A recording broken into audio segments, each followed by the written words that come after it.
Well, we want to expand white privilege and deepen it.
I am a white Zionist.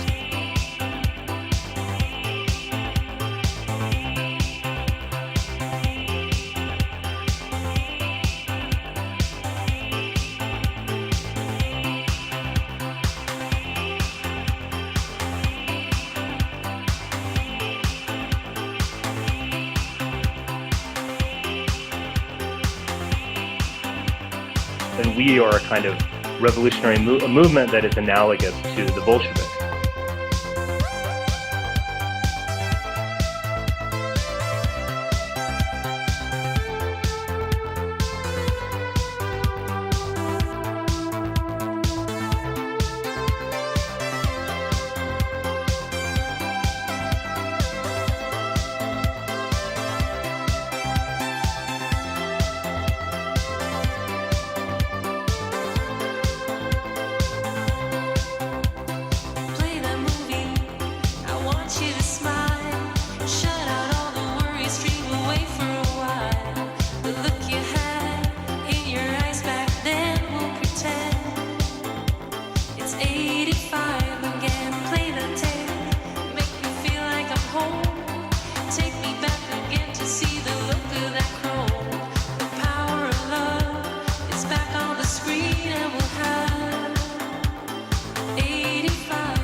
But that's totally rare and tangential. No. The cuck response to porn is actually identical to the feminist response. So Rick Santorum would often say, oh, porn inspires rape and hatred of women and blah, blah, blah. No. So let's start with, I think, Mike, maybe you're the best one for this. Maybe the background of Jews and the adult entertainment industry, either from the filmmaking perspective, management perspective, active perspective, viewing perspective. Share. You sure this isn't one you want to take? I have some thoughts on it. Jews in the adult industry, there's a lot of them. It was pretty much founded by the adult industry, or I'm sorry, the Jews. The adult, I had a couple beers. The adult industry was pretty much founded by the Jews. Basically, in the early 1900s, the German Jewish immigrants came in. They gravitated towards the porn industry because it's like kind of the seedier cousin of the Hollywood industry, which had already been controlled by the Jews. So basically, back in the 1960s, 70s, it was founded by people like Danny Mamet, Danny Skura, and then later in the 80s, the godfather of the modern day porn industry. His name was Reuben Sterman. Who was actually an Orthodox Jew. He owned over 200 bookstores all around the country. He's actually my godfather, which is kind of weird. So back in the 80s, the only way you could get pornography was to go through someone like Reuben Sterman, and he controlled, all of his stores and all the stores that he didn't own. They actually had to pay him a tax to carry his product, and he was the only place that you could get product from, peep shows from. And later, what the Jews did was they created the manufacturing side, which is the replication, the printing, because back in the day, if you wanted to make a VHS or a beta tape or whatever, you couldn't go down to Kinko's or any mainstream printer and be like, I want to print, you know, Gang Bang My Mom #3 or something. I'm keeping it clean. Yeah, no, it's fine. I promised I would. Yeah. Yeah. That works too. We haven't done that yet, but. So what they did was they created all of these companies that manufactured DVDs and VHS and Beta and printing, and all the companies pretty much had to go through the Jews. Reuben Sterman, actually, eventually he died in prison. Not from, they tried to get him from obscenity back in the 80s, which was a big thing. And it actually still is. There was an obscenity arrest today. But he eventually died in prison because of tax evasion, because he didn't want to pay taxes. So that's, you know, it happened. Yeah, Jews and money. Yeah, Jews and money is the next taboo talk. Coming next year. Rabbi, Buy your tickets today. do you want to weigh in on this? So let's follow that up with the relationship between the Jews who got involved in this industry because they couldn't get involved in mainstream Hollywood, and their relationship with non-Jews then who were in this industry. Was there a stigma? Because while they did control a variety, you know, historically control a lot of this industry, was there a stigma about those who were actively, let's say, making the films about being Jewish in this movie? Was there a stigma within it? And was there a stigma from other Jews who are in the community? And where is that at today versus historically? Let me just answer that question with, back in the 70s, the majority of the male porn performers were Jewish, and the majority of the female performers were Roman Catholic. And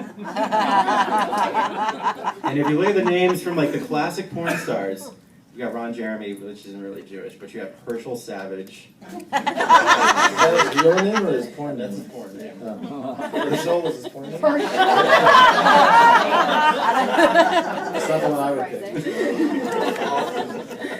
But That's the next question. Porn names. But it's kind of funny because those guys came into the industry, and I actually asked a couple of them, because I asked Ron Jeremy, and I was like, why did you guys, you know, decide to go into the porn industry? Like, what was it that drew you? And besides, like, the obvious, you're like, I got to fuck Roman Catholic chicks. And fulfill every fan. I'm sorry. No, it's okay. You're okay.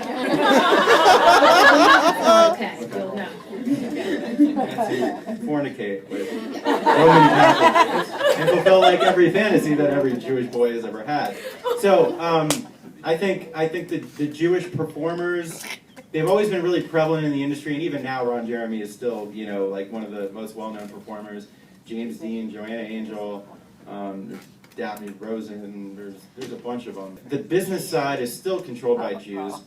You have Steve Hirsch, who runs Vivid. You have Steve Orenstein, who runs Wicked. You have me, who runs the biggest porn company in the world. Second biggest. All the business owners are pretty much Jewish or have Jewish ties, or at some point worked for a Jew in the porn business or getting their start.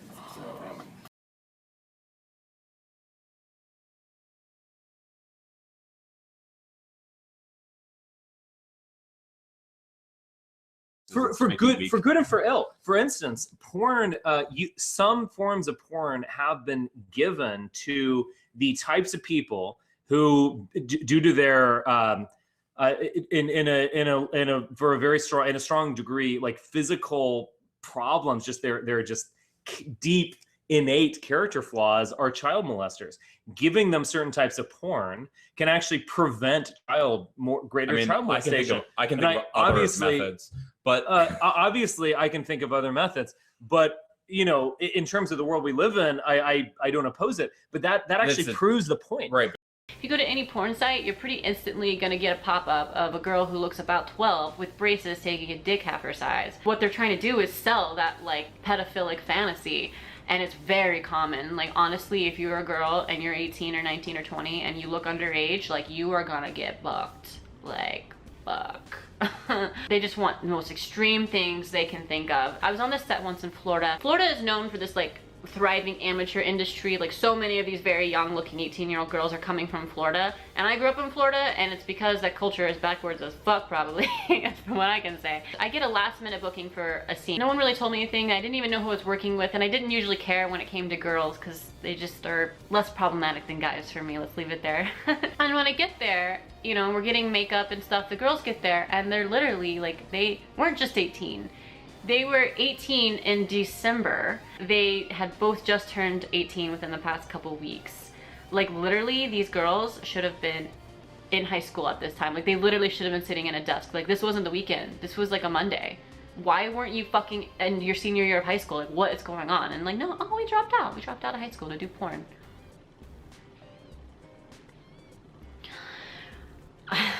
You're not, I don't care who you are or where you're from, like, you're not ready to do something like porn when you're a senior in high school. So, it wasn't just like that, you know, that was what it was. Okay, you come from a bad background, you don't, you know, whatever the case, maybe porn could be good for you, maybe you'll make a lot of money, and maybe someone will be a good influence on you and tell you to save it, and everything will be fine, and you'll work for years and years, like fucking 10% best case scenario. But what really left me struggling not to cry constantly this day is they dressed them up in little girl clothes from like Target. Like you know how you go to Target, you go to clothes, and there's just like women and juniors and little girls. The clothes were from there. They were from the little girl section. They were wearing little flat loafers like Catholic schoolgirls, and these like tiny little shirts and skirts that they hiked up, like, and those fluffy socks. And the girls already look fucking 12. And they put basic makeup on them and then dressed them up this way. So like when I looked at them, I'm just like they literally wanted me to work with these girls sexually, and like they look like children. They both were so tiny that if they were walking in like an elementary school line in front of me, like I would assume they're 6th graders. And it's not like, you know, I really wanted to just be like, I can't do this. But again, you know, word travels like super duper fast, and they were 18, and you know, I was like, I tried to make the best of it. And I was like, so you just turned 18, like, how are you here? And she's like, oh, I used to go to this house party when I was like, you know, 16, 17, and I met this guy, he's an agent. He told me I'd be this great big porn star and I would be so successful, and I really believed him, and he's sort of been just kind of like preparing me. So as soon as I turned 18, like, here I am. Like literally some piece of shit, like 20-something-year-old glorified pimp is going to house parties with underage girls and convincing them to do porn. So it's and aside from that, you know, these people are probably going to get involved in bad things to begin with, but the producers just keep churning it out. They don't give a fuck, you know. They make millions of dollars a year off of shooting porn, and they feel the need to shoot elementary school girls.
I can't tell you what an incredible honor it is to give Elie Wiesel the Warrior of Truth recipient, because he truly is the great warrior of truth for our time, Professor Wiesel.